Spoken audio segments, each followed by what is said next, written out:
আমরা তো হিন্দু মুসলমানের বিভাজনের রাজনীতি করি না। আর কাউকে মূর্খ মনে করার কোনো কারণ নেই যে একটা মন্দির বানিয়ে দিলে কেউ ভোট দিয়ে দেবে, আর পুরো মসজিদের সামনে হাত তুলে নামাজ পড়লে সে ভোট দিয়ে দেবে। সংখ্যালঘুরা আজকে তারা বুঝতে পারছেন যে কি ভুল তারা করেছেন। আজকে যেখানে যত খুন হচ্ছে 90% সংখ্যালঘু। মুখ্যমন্ত্রী আজকে তীব্র আক্রমণ করেছেন অসমের মুখ্যমন্ত্রী হেমন্ত বিশ্ব শর্মাকে। তিনি বলেছেন কেন তার বিরুদ্ধে এখনো পর্যন্ত মোদী বা শাহ তারা কি ব্যবস্থা নেননি, এবং বলেছেন নিজের রাজ্যকে তিনি সামলাতে পারছেন। নিজের রাজ্য তো সামলানোর জন্য মুখ্যমন্ত্রী দায়িত্ব নেওয়ার জন্য ওখানে পঞ্চায়েত নির্বাচনে অংশগ্রহণ করেছিলেন, বাঙালিদের ভোটে দাঁড় করিয়েছিলেন, যেখানে একজন অহমিয়া নেই। জমানত বাজেয়াপ্ত করে ফিরে এসেছে তৃণমূল কংগ্রেস। পশ্চিমবঙ্গের বাইরে কোন বাঙালি অধ্যুষিত অঞ্চলে চিত্তরঞ্জন পার্ক থেকে করলবাগ, আর ওখানে বেতুল থেকে পিলিভিট, রায়পুর, বিলাসপুর, যেখানে যত বাঙালি অধ্যুষিত আছে অঞ্চল আছে, মুখ্যমন্ত্রী একটা মিউনিসিপ্যালিটির আসনে তৃণমূল কংগ্রেসের জমানত পাঠিয়ে দেখাতে যদি পারেন, তাহলে বিজেপি তাকে পরাজয় স্বীকার করবে। আন্দোলন করবেন বলেছেন সুস্মিতা দেবকে, বলবো প্রয়োজনে অসমে গিয়ে আন্দোলন করবো। একবার তো কিট খেলেছিলেন ওরা এতে গিয়ে আসাম বিমানবন্দরের লবি, সে দেখেছে তো মানুষ। আন্দোলন করতে তো কারো কোনো বাধা নেই। এটা তো পশ্চিমবঙ্গ নয় যে আন্দোলন করবার জন্য হাইকোর্টে যেতে হবে পারমিশন নিতে বিরোধী দলনেতাকে, রাজ্য সভাপতি। ওখানে আন্দোলন করতে পারে, ভালো করে আন্দোলন, একদম গেট দরকার হলে আসাম সরকার, আসামের বিজেপি আপনাকে স্বাগত জানানোর জন্য ছবি দিয়ে গেট পর্যন্ত বানিয়ে দেবে, আসুন আন্দোলন করুন। আর আপনার সঙ্গে তো হেমন্ত বিশ্ব শর্মার ভালো সম্পর্ক ছিল, পুরো দিনের সম্পর্ক, করুন আন্দোলন। আজকে মুখ্যমন্ত্রী কার্যত নির্বাচনের প্রচার শুরু করে দিয়েছেন। তিনি এই নির্বাচনী প্রচার হিসেবে তিনি বলেছেন যে এর পরবর্তীতে খেলা হবে, আবার খেলা হবে, এবং সেই খেলা হওয়াতে বিজেপিকে ছক্কা মেরে আউট করা হবে, বোল্ড আউট করা হবে, বিজেপিকে বোল্ড আউট করা হবে, ছক্কা মেরে আউট। দেখুন, আমরা রাজনীতিকে কোনো খেলা বলে মনে করি না। আমরা মনে করি এটা একটা কর্মসূচি, পাল্টার একটা কর্মসূচি, একটা মতাদর্শের সঙ্গে আরেকটা মতাদর্শ, একটা চলার পথের সঙ্গে আরেকটা চলার পথের একটা প্রতিযোগিতা, এটা খেলা। মুখ্যমন্ত্রী রাজনীতিকে খেলা মনে করেন বলেই আজকে পশ্চিমবঙ্গের এই দুর্দিন এসেছে, এই দৈন্যদশা এসেছে, পশ্চিমবঙ্গের অর্থনীতি ভেঙে পড়েছে। তো এটা বলতে পারি, খেলা খেলতে গেলে এবার কিন্তু ছক্কা মারাটাকে হিট উইকেট হয়ে যাবে। তৃণমূলকে আর কাউকে বল করে আউট করতে হবে না, তৃণমূল নিজে থেকেই চলে যাবে।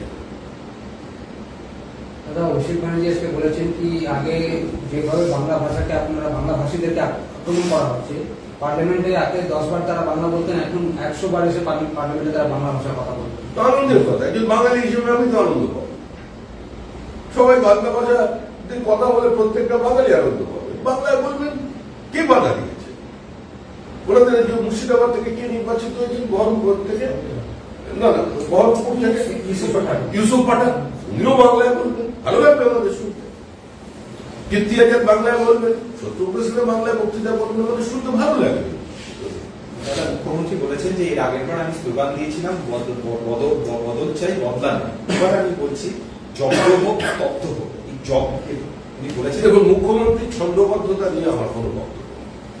মুখ্যমন্ত্রী কবি, মুখ্যমন্ত্রী চিত্রকার, মুখ্যমন্ত্রীর কবি মনে কখন কি উঠে আসবে সেগুলো দাদা, এই কবিতা আজকে ওরা বিভিন্ন জায়গায় ডিম ভাত এবং মাংস ভাত খাওয়ানো হয়েছে কর্মীদেরকে। 21 জুনের প্রোগ্রামে অত দূর থেকে ডেকে নিয়ে এসছেন। বাঙালি নিরামিষ খাবে কেন? বাঙালি তো বেসিক্যালি নিরামিষাসী নয়, তাহলে ডিম ভাত খাইয়েছেন, মাংস ভাত খাইয়েছেন, ভালো কথা। এটা একটা শহীদের সমাবেশ নয়, একটা আনন্দ অনুষ্ঠান করেছে।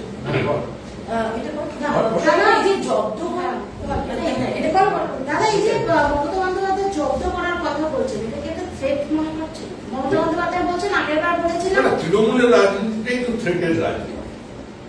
তৃণমূলের রাজনীতিটাই তো বিরোধীদের ভয় দেখানোর রাজনীতি। আর সর্বোপরি মানুষকে ভীত সন্ত্রস্ত করে, মানুষের মৌলিক অধিকারগুলোকে বাজেয়াপ্ত করে, তাদের জীবনের গতিমুখকে স্তব্ধ করে দেওয়ার রাজনীতি। আমরা তো হিন্দু মুসলমানের বিভাজনের রাজনীতি করি না। আর কাউকে মূর্খ মনে করার কোনো কারণ নেই যে একটা মন্দির বানিয়ে দিলে কেউ ভোট দিয়ে দেবে আর পুরো মসজিদের সামনে হাত তুলে নামাজ পড়লে সে ভোট দিয়ে দেবে। সংখ্যালঘুরা আজকে তারা বুঝতে পারছেন যে কি ভুল তারা করেছেন।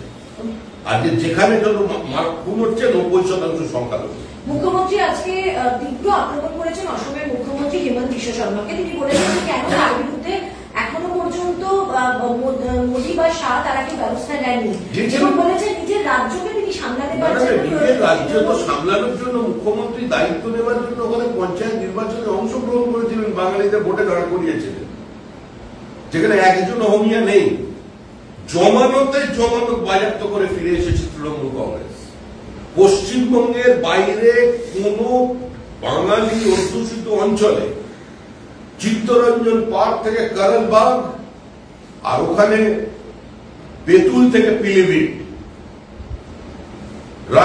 রায়পুর, বিলাসপুর, যেখানে যত বাঙালি অধ্যুষিত আছে অঞ্চল আছে, মুখ্যমন্ত্রী একটা মিউনিসিপ্যালিটির আসনে তৃণমূল কংগ্রেসের জমানত বাঁচিয়ে দেখাতে যদি পারেন তাহলে বিজেপি তাকে পরাজয় স্বীকার করবে।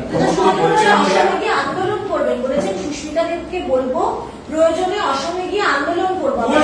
একবার তো কিট করে খেলেছিলেন ওরা এতে গিয়ে আসাম বিমানবন্দরের লবি, সে দেখেছে তো মানুষ। আন্দোলন করতে তো কারো কোনো বাধা নেই। এটা তো পশ্চিমবঙ্গ নয় যে আন্দোলন করবার জন্য হাইকোর্টে যেতে হবে পারমিশন নিতে বিরোধী দলনেতাকে, রাজ্য সভাপতি। ওখানে আন্দোলন করতে পারে, ভালো করে আন্দোলন, একদম গেট দরকার হলে আসাম সরকার, আসামের বিজেপি আপনাকে স্বাগত জানানোর জন্য ছবি দিয়ে গেট পর্যন্ত বানিয়ে দেবে। আসুন আন্দোলন করুন। আর আপনার সঙ্গে তো হেমন্ত বিশ্ব শর্মার ভালো সম্পর্ক ছিল, পুরো দিনের সম্পর্ক, করুন আন্দোলন। আজকে মুখ্যমন্ত্রী কার্যত নির্বাচনের প্রচার শুরু করে দিয়েছেন। তিনি এই নির্বাচনী প্রচার হিসেবে তিনি বলেছেন যে এর পরবর্তীতে খেলা হবে, আবার খেলা হবে এবং সেই খেলা হওয়াতে বিজেপিকে ছক্কা মেরে আউট করা হবে, বোল্ড আউট করা হবে। বিজেপিকে বোল্ড আউট করা হবে, ছক্কা মেরে আউট। দেখুন, আমরা রাজনীতিকে কোনো খেলা বলে মনে করি না। আমরা মনে করি এটা একটা কর্মসূচি, পাল্টার একটা কর্মসূচি, একটা মতাদর্শের সঙ্গে আরেকটা মতাদর্শ, একটা চলার পথের সঙ্গে আরেকটা চলার পথের একটা প্রতিযোগিতা, এটা খেলা। মুখ্যমন্ত্রী রাজনীতিকে খেলা মনে করেন বলেই আজকে পশ্চিমবঙ্গের এই দুর্দিন এসেছে, এই দৈন্যদশা এসেছে, পশ্চিমবঙ্গের অর্থনীতি ভেঙে পড়েছে। তবে এটা বলতে পারি, খেলা খেলতে গেলে এবার কিন্তু ছক্কা মারাটাকে হিট উইকেট হয়ে যাবে। তৃণমূলকে আর কাউকে বল করে আউট করতে হবে না, তৃণমূল নিজে থেকেই চলে যাবে। দাদা, অভিষেক ব্যানার্জি আজকে বলেছেন কি আগে যেভাবে বাংলা ভাষাকে আপনারা বাংলা ভাষীদেরকে আক্রমণ করা হচ্ছে, পার্লামেন্টে আগে 10 বার তারা বাংলা বলতেন, এখন 100 বার এসে পার্লামেন্টে তারা বাংলা ভাষায় কথা বলতেন। আনন্দের কথা, একজন বাঙালি হিসেবে আমি তো আনন্দ পাবো। সবাই বাংলা ভাষা কথা বলে প্রত্যেকটা বাঙালি আনন্দ পাবে। বাংলায় বলবেন, কে বাঙালি?